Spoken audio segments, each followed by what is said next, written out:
શું દેશમાં હવે એક નવું આંદોલન શરૂ થવા જઈ રહ્યું છે? જી હા, અમે આ વાત એટલા માટે કરી રહ્યા છીએ કારણ કે કોકરોચ જનતા પાર્ટી છે તેમના દ્વારા જે આંદોલન શરૂ કરવામાં આવ્યું હતું, જેમાં પેપર લીકના મુદ્દે તેમણે ધર્મેન્દ્ર પ્રધાનના રાજીનામાની માંગ કરી હતી અને આખરે સરકારે ઝૂકવું પડ્યું હતું અને ધર્મેન્દ્ર પ્રધાને રાજીનામું આપ્યું હતું. પરંતુ હવે દેશની અંદર અત્યારે એક રિઝર્વેશન હટાવો આંદોલન જે છે તે ખૂબ જ ચર્ચામાં છે. ઇન્સ્ટાગ્રામની અંદર આ પેજ બનાવવામાં આવ્યું હતું અને રાતોરાત લાખો ફોલોઅર્સ જે છે તે આ પેજની અંદર જોવા મળ્યા છે. અત્યારે હું આપને પાછળ આપને બતાવી રહ્યો છું તે રિઝર્વેશન હટાવો આંદોલન આખી મુવમેન્ટ જે છે તે શરૂ કરવામાં આવી રહી છે.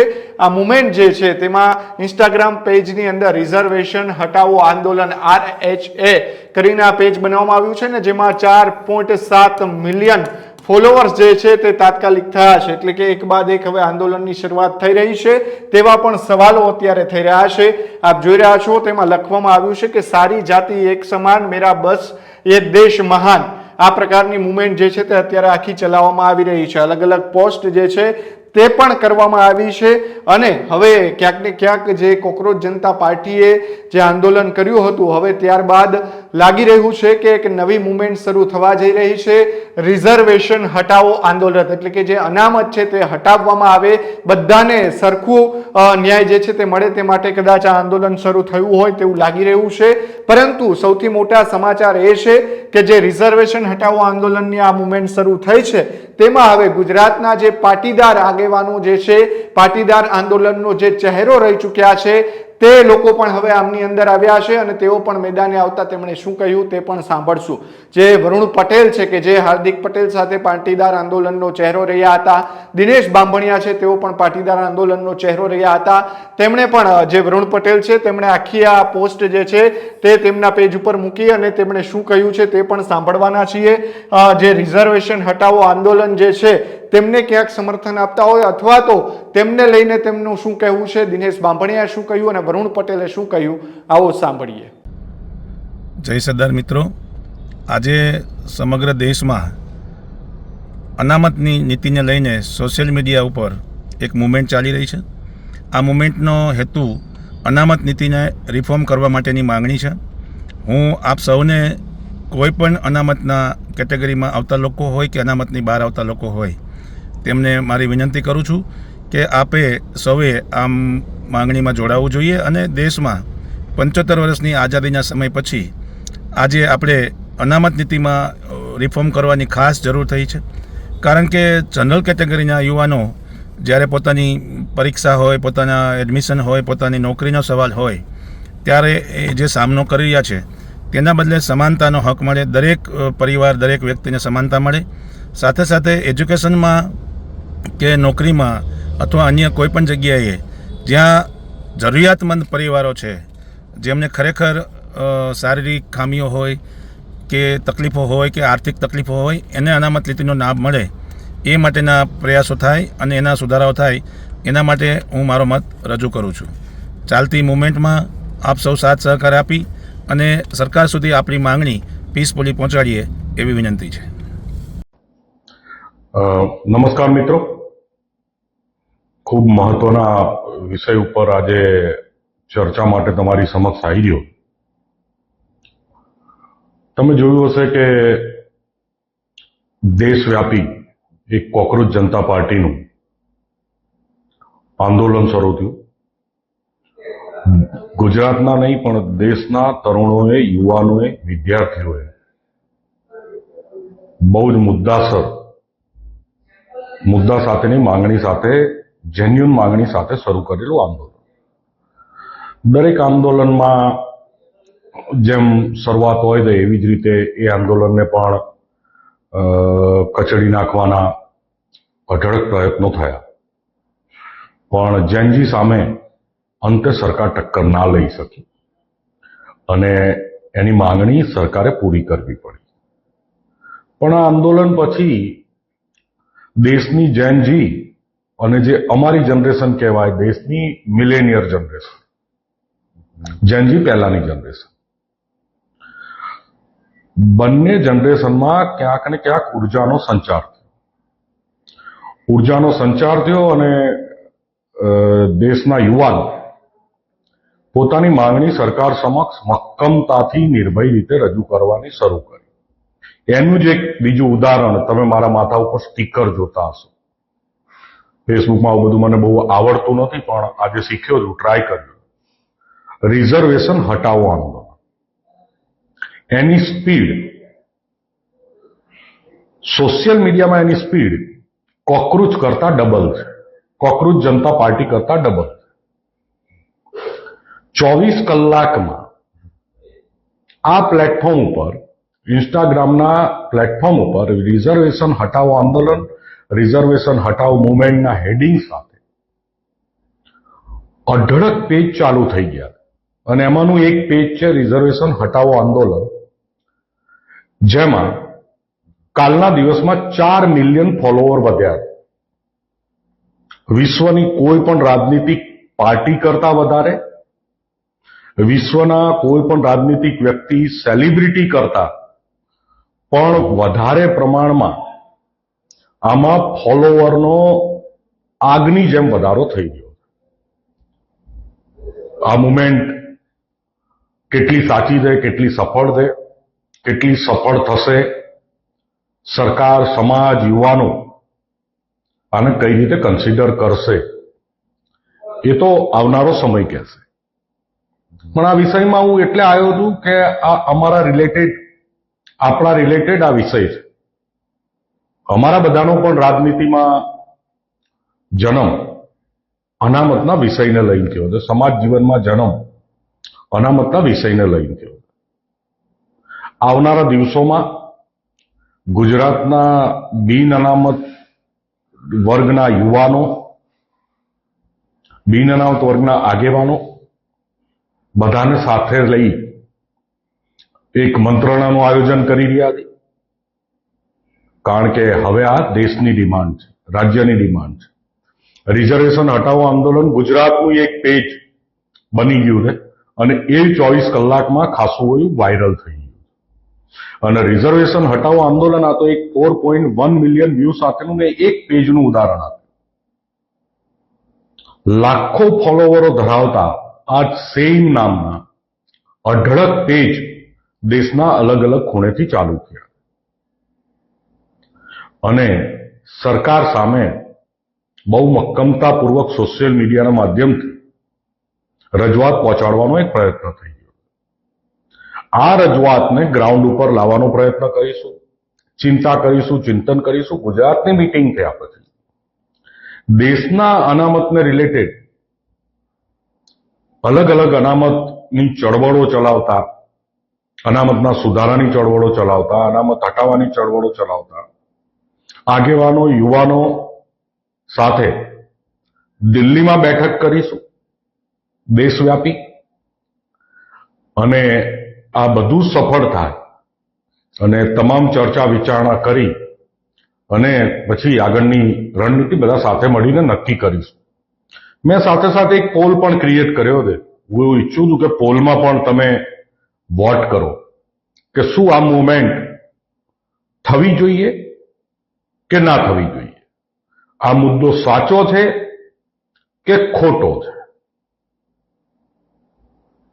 અને દેશના સામાજિક સંગઠનોએ, રાજકીય સંગઠનોએ આમાં શું સ્ટેન્ડ લેવું જોઈએ.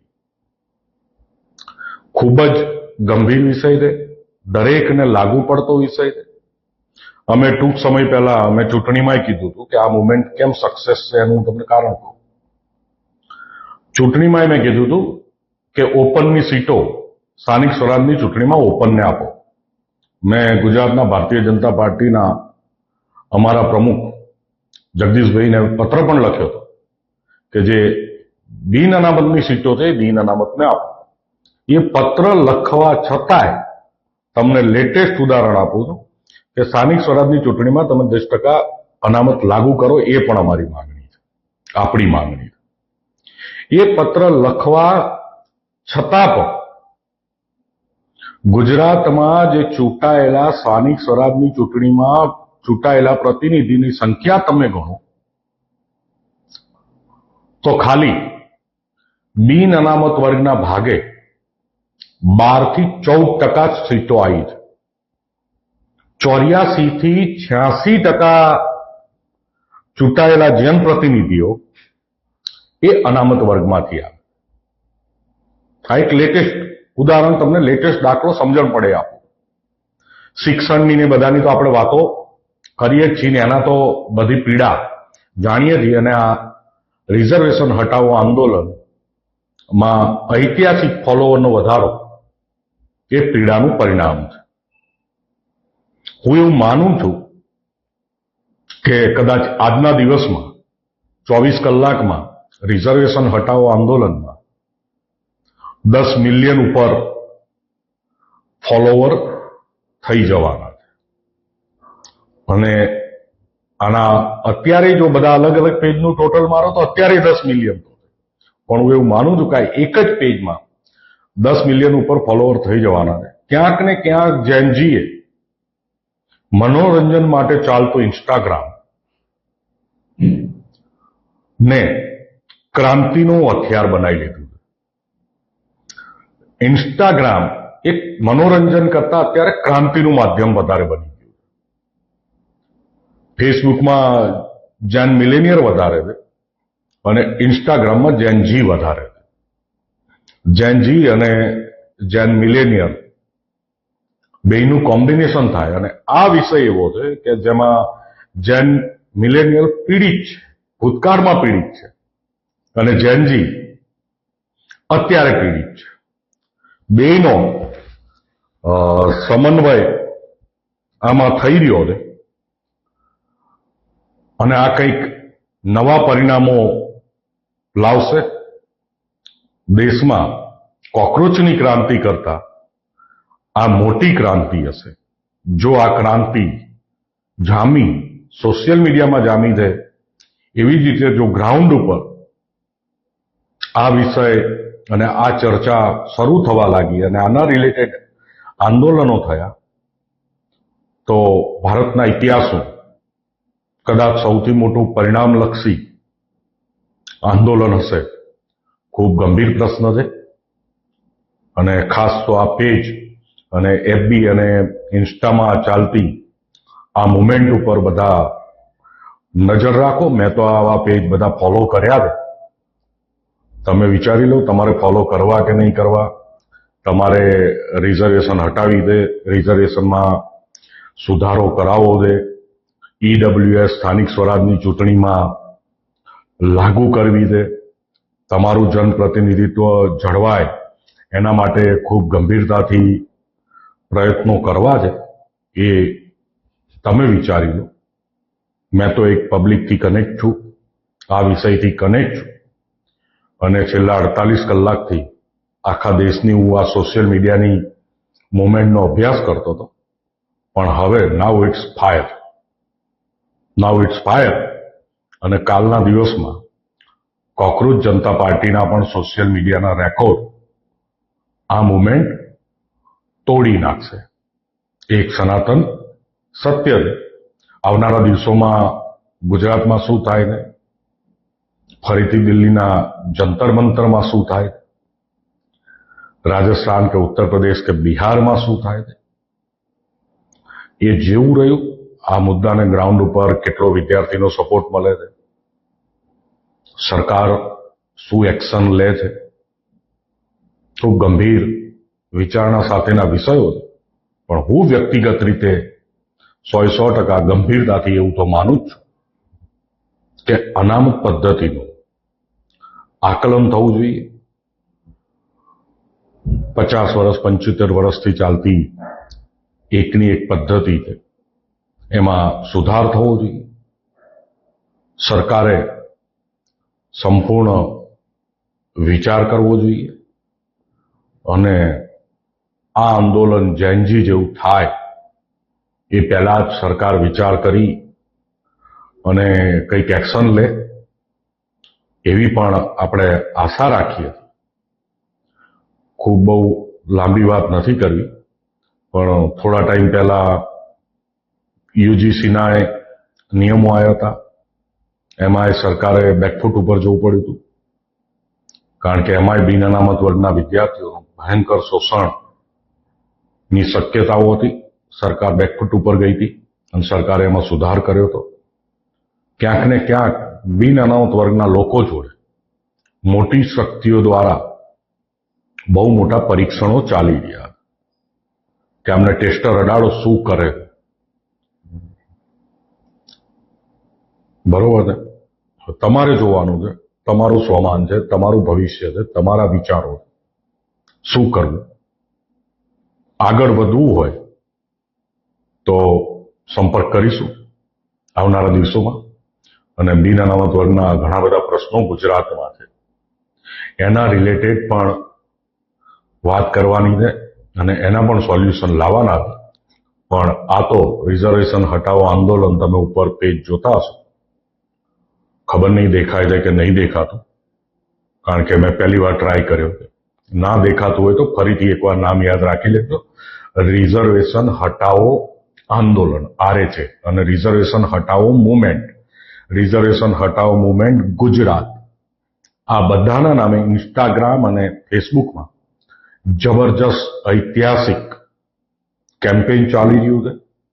અને એ કેમ્પેઇનમાં કોઈ દિવસ ના મળ્યો હોય એવો સપોર્ટ અને લોકોનો ઇન્ટરેસ્ટ એમાં દેખાઈ રહ્યો છે.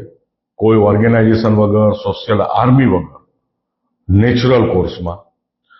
દેશમાં બે આંદોલન સૌથી સફળ છે.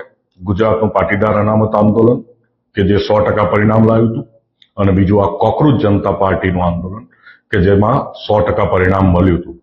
કદાચ રિઝર્વેશન હટાવો આંદોલન દેશનું ત્રીજું સક્સેસ આંદોલન પણ બની શકે છે, એવી મને શક્યતા દેખાઈ રહી છે. કંઈ પણ પ્રશ્નો હોય, કંઈ પણ વાતચીત કરવી હોય તો બધા ઓળખો છો, સંપર્કમાં રહીશું, વાત કરીશું. પણ ખૂબ ગંભીર વિષય છે અને લોકોએ પકડ્યો છે, નેતાઓએ નહીં, આપોઆપ દેશના યુવાનોએ ઊભો કરેલો વિષય છે. સરકાર પણ મારા માધ્યમથી, સરકાર તો અમારી ઉપર બધા રડાર રાખતી જ હોય છે, સરકારને પણ મારા માધ્યમથી ખબર પડે, સોશિયલ મીડિયાના માધ્યમથી ખબર પડે. અને અમારા ટેલિફોન જે રેકોર્ડ કરતા હોય તો ફોન ઉપર અમે આખા દેશમાં જે વાત ચાલુ કરી દે એ ફોનના રેકોર્ડિંગ ઉપરથી સરકારને ખબર પડી જશે. અને આ ઇન્સ્ટાગ્રામમાં તો અને ફેસબુકમાં તો એકદમ ઓપન છે. એટલે સરકાર પણ આમાં પરિણામલક્ષી મહેનત ચાલુ કરે એવી બધા સરકારને વિનંતી કરી હતી. ખૂબ ખૂબ આભાર. આ જામવાનું છે. ખૂબ ખૂબ આભાર. જય સરદાર. ભારત માતા કી જય. ખેડૂત ભાઈઓ છે, ખેતરમાં ડ્રોન ઉડાવતા હોય છે ત્યારે આપણે એક પ્રશ્ન સતાવતો હોય છે કે જે આપણે અત્યાર સુધી જીપીએસ ટેકનોલોજી વાળા ડ્રોન વાપર્યા છે, જેથી કરીને મોબાઈલ ટાવર છે અથવા તો હાઈ ટેન્શન લાઈન પસાર થતી હોય, કોઈ વૃક્ષો હોય, ત્યારે જે જીપીએસ ટેકનોલોજી વાળા ડ્રોન છે એમાં ટકરાય અને ટ્રેસ થાય છે. પણ એગ્રીવન લાવ્યું છે જીએનએસએસ ટેકનોલોજી ડ્રોન, જેથી કરીને એ ડ્રોન છે એ કોઈ જગ્યાએ ટકરાય નહીં, પોતાની રીતે જ ડિસિઝન લે છે અને મૂવ થઈ જાય છે. જેથી કરીને જીએનએસએસ ટેકનોલોજી ડ્રોન છે એ વાપરવાનો આગ્રહ રાખો.